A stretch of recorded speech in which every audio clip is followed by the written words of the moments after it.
Doutor Alberto Lemos, boa tarde, bem-vindo ao Viva em Casa. Eu não o ouço, mas consegui perceber que respondeu, que disse saudação. obrigado. Agora acho que estamos a ouvi-lo, doutor. Boa tarde. Boa tarde. Doutor Alberto é ortopedista e há aqui também... Muito bem. Há uma informação que nós queremos saber e aprofundar muito mais, que tem que ver com as lesões desportivas. Até onde nós sabemos, segundo algumas pesquisas, quando falamos de lesões desportivas, temos dois tipos de lesões desportivas, uma aguda e a outra crônica. Mas queremos perceber primeiro o que é uma lesão desportiva. Até podemos ter três tipos. Então. Que são as agudas, as crónicas e as que são crónicas e que agudizam de um momento para o outro. Então, doutor, explica-nos cada uma destas lesões e como é que normalmente elas acontecem. Ora bem, normalmente uma lesão, quando é aguda, é quando é feita numa situação de esforço, como vocês estão a ver, por exemplo, nos slides ao lado, em que está a ser feito um exercício, está a ser praticada uma atividade física e a lesão aparece. Normalmente, este tipo de lesão aparece muitas vezes por sobrecarga, overuse. A lesão crónica já não, já é outro tipo de lesão. É uma lesão que aparece por sucessivos movimentos de repetição. Por exemplo, o jogador de voleibol que tem que ir à rede saltar para bater na bola. O jogador que pode fazer uma lesão, por exemplo, crónica dos tendões do ombro. O nadador, que também pode fazer uma lesão crónica dos tendões do ombro. Por exemplo, o jogador de basquete, que pode fazer uma lesão crónica de tendão de Aquiles.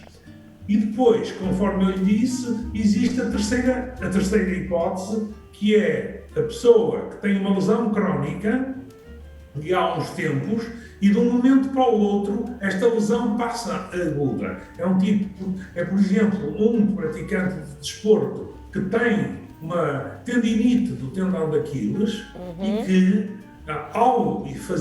que já tem há uns tempos e que de um momento para o outro rompe o tendão de Aquiles. Portanto, é uma agudização de uma coisa crónica. É o terceiro tipo de lesões desportivas. Doutor Alberto, está obviamente a citar, por aquilo que estamos a perceber, no caso de desportistas e, nesse caso, atletas até de alta competição. Mas, no dia-a-dia, para nós que somos cidadãos comuns, não somos desportistas de alta competição, muitas vezes queremos ir fazer exercício e não somos acompanhados por um especialista e podemos, nessa altura, provocar lesões que podem até ser graves. Sim, concordo consigo. Embora tenha que lhe dizer que não concordo a 100%. Ok. Porque, o doutor é que é o especialista. Não concordo a 100%. Primeira parte, porque é que eu concordo? Porque, efetivamente, muitas vezes nós, no nosso dia-a-dia, queremos praticar exercício físico, não temos preparação, digamos, teórica para saber que tipo de exercícios devemos fazer, como os devemos fazer. Portanto, não somos acompanhados por um profissional da matéria e podemos cometer erros.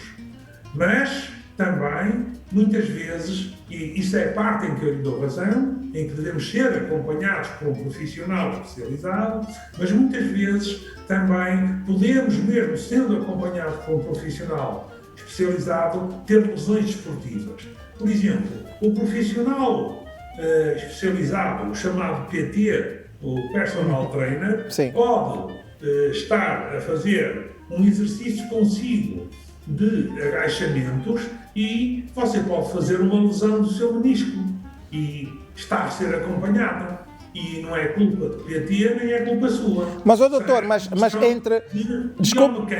Desculpe interrompê-lo, mas entre ter o acompanhamento de um especialista, e isto é para passarmos também essa mensagem e também aprendermos, e por isso pergunto a si, que é a pessoa indicada para nos explicar, entre termos um acompanhamento com um especialista e não termos acompanhamento nenhum, o que é que é melhor?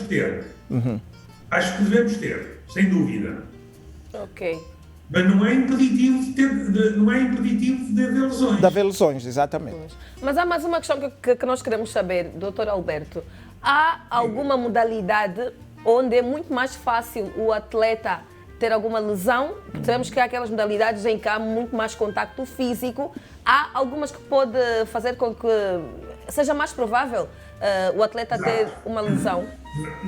Nós dividimos o desporto em diversos tipos. Primeiro, desporto de lazer e o desporto de competição. O desporto de lazer tem menos capacidade de provocar lesões que o de competição. E depois temos, independentemente disso tudo, temos os desportos de contacto físico e sem contacto físico. Com certeza que um desporto, por exemplo, ciclismo, mesmo que seja de lazer, provavelmente a probabilidade de fazer uma lesão, imaginemos, muscular, é muito menor do que se tivermos um desporto de contacto, como por exemplo o basquete, o futebol, o handball, ou até mesmo, por exemplo, as artes marciais. Sim, sim. Quando nós temos muitas vezes acontece, temos uma dor em alguma parte do corpo que é uma dor recorrente. Isso é sempre sinónimo de algum tipo de lesão? Ou como é que nós percebemos que temos uma determinada lesão? Quando tem uma dor, pode ainda não ter uma lesão, mas tem um aviso a dizer que não está bem qualquer coisa. E é importante nós termos essa noção. Nós temos que ter a noção de quando estamos a fazer um exercício e existe uma dor que se repete, provavelmente estamos a pedir a esse músculo, ou a esse tendão, ou a esse ligamento, algo que ele não está capaz de nos dar. Estamos a solicitar-lhe coisas que ele não é capaz de dar. Portanto, estamos a correr, a dar passos para que possamos vir a ter uma lesão desportiva.